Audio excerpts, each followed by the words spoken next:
Hey guys, Andrea here from Paxton, Illinois. You can also call me #AndyGirl.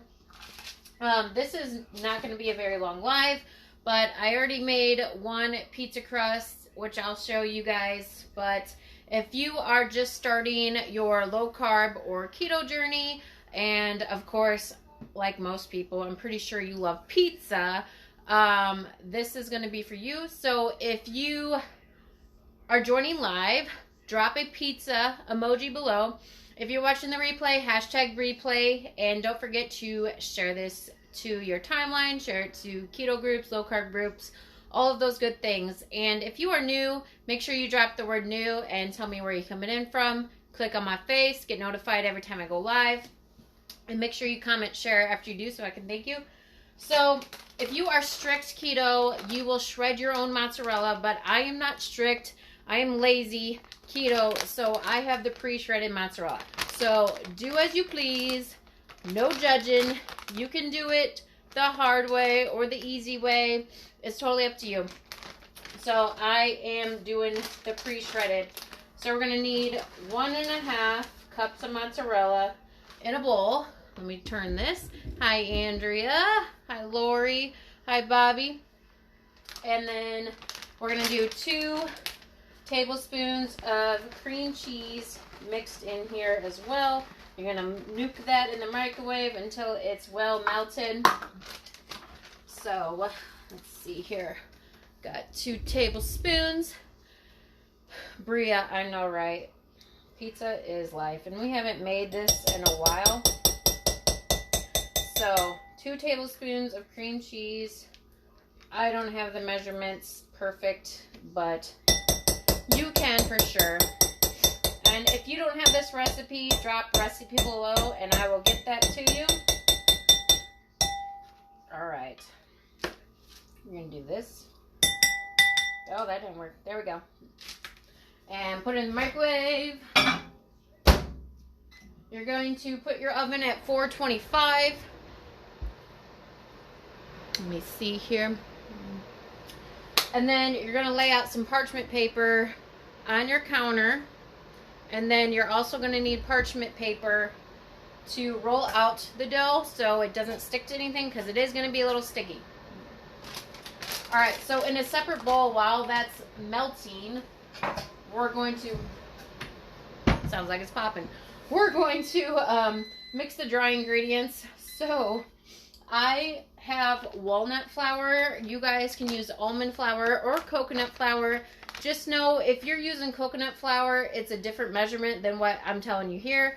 So this I get at Walmart. I actually like the walnut flour a little bit better than the almond flour, but that's kind of up to you. But it's 3/4 cup.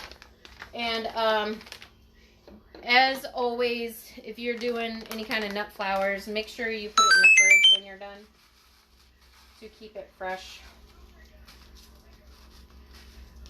I'm about out of this one. I have another bag there I need to open. Actually, I think that's like almost perfect. Booyah! Alright. So let me know if you've had this before. It's fathead dough. You can find it on Pinterest. You can find it anywhere. If you need the recipe, just drop recipe below like I said. We're going to do 1/4 teaspoon of baking powder. And mix that with the dry ingredients. And then also, I'm going to put my seasonings in here with the dry ingredients as well, just so you get it evenly spread or mixed in. Put that in another 30 seconds. Alright, so I'm going to use Italian seasonings. You guys can do whatever seasonings you want. I'm going to do, let me see, turn this a little bit. Italian seasoning. Let's see. I'm going to do a little bit of pink salt. And then, nope, want some garlic here. Garlic powder. Alright. Then we're going to get a new spoon and mix this around here. And then also I have an egg, room temperature egg. If you don't have it room temperature already, you can put it in some warm water and let it sit for a little bit, and then it'll be room temperature. This gets the eggy taste out of the dough, okay? So if this is bringing you value, please share this. If you're just hopping on, make sure you are friends with me on Facebook. If not, go ahead and add me, send me a friend request. I also have a YouTube channel. If you need YouTube, drop YouTube below. I also have Instagram, and I just recently got on TikTok. So there you go. Don't know what the whole TikTok thing is about quite yet, but I will figure it out. So this is nice and hot and gooey and stirring good. So that is done. I'm just going to put this right into the dry ingredients. And be careful if you're going to use your hand to mix that because it is hot. So I'll just stir it in around a little bit till it cools off. And then I'm going to add the egg as well. You don't want to add the egg right into the melted cheese because it will cook the egg and you don't want that. So hopefully all these tips are helping you out, especially if you are new. If you are new to keto, drop new keto below. If you've been keto, drop your pictures of pizza because I'm sure you've made some pizza like this before. And I think it's delicious. It tastes pretty close to regular pizza. My 11-year-old. Wow, she's not 11 anymore. My 13-year-old. I've been saying 11. Wow. My 13-year-old likes the keto pizza. Oh, if you're just hopping on, we're making pizza tonight. Now this one's a little sticky. I don't know if it's the walnut flour because I used to make it with almond flour and it was never this sticky, but I'm guessing that's what it is.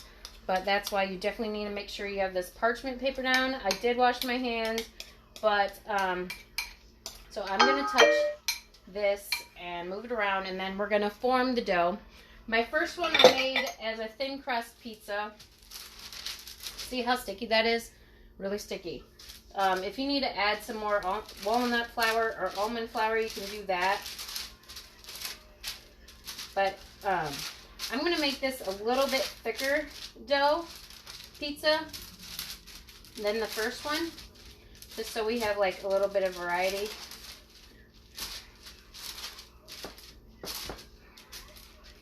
All right, let me wash my hands real quick, and then we will roll the dough and get it in the oven, and then we can put the toppings on the other pizza.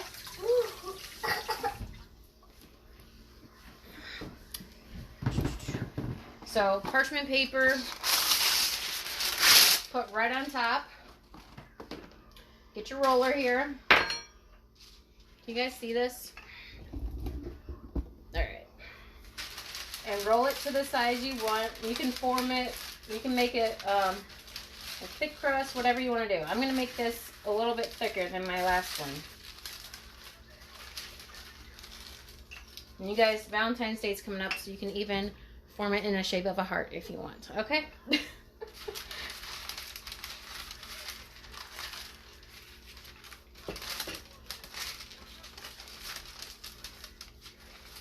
So, okay.